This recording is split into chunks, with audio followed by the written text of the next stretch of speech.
From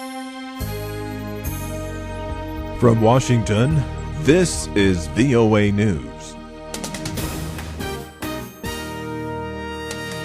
I'm Michael Brown reporting. A court in Russia sentenced opposition leader and anti-corruption blogger Alexei Navalny on Monday to 15 days in jail and fined $350 for organizing what authorities said was an illegal mass protest in Moscow. Navalny rejected official claims that the demonstration Sunday was illegal.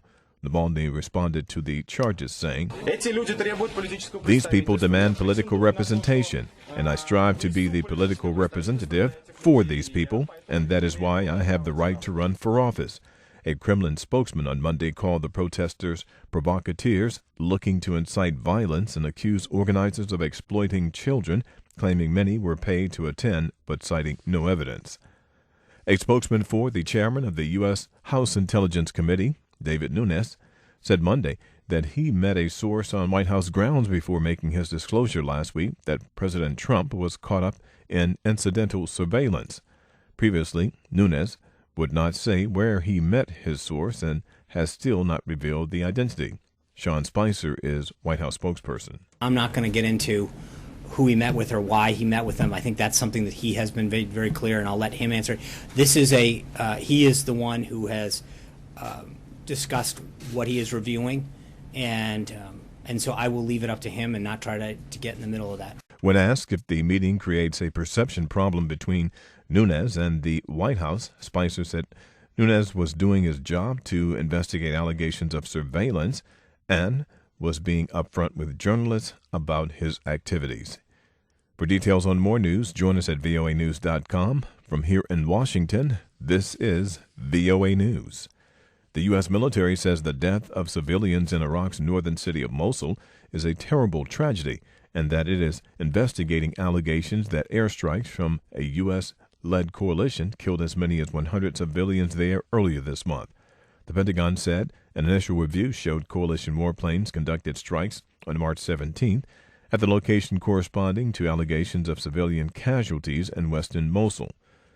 Iraq's forces, with the coalition air support, are working to regain control of western Mosul from the Islamic State fighters who seized the city in 2014. Yemen officials say jihadists waged a deadly attack on a government building in the southern part of the country Monday, killing 10 people. A suicide bomber rammed an explosive-laden car into the entrance of the local government headquarters in Houta. Security forces then killed 9 militants. Authorities accuse al-Qaeda of being behind the attack, although there has been no immediate claim of responsibility.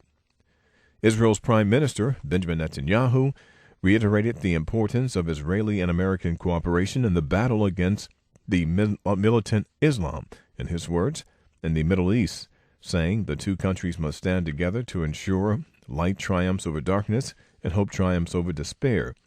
Netanyahu also emphasized the importance of preventing Iran from ever developing nuclear weapons.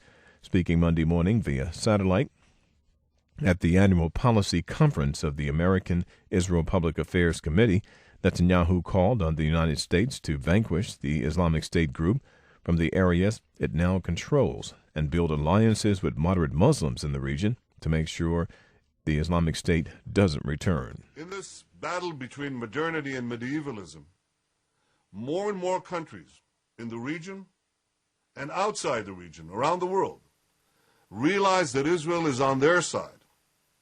Where terrorism threatens innocent people, Israel is there, with unmatched intelligence and counterterrorism capabilities. Netanyahu thanked the U.S. for boycotting a UN standing agenda item that requires the Human Rights Council to debate Israeli human rights abuses against Palestinians, the only one of its kind.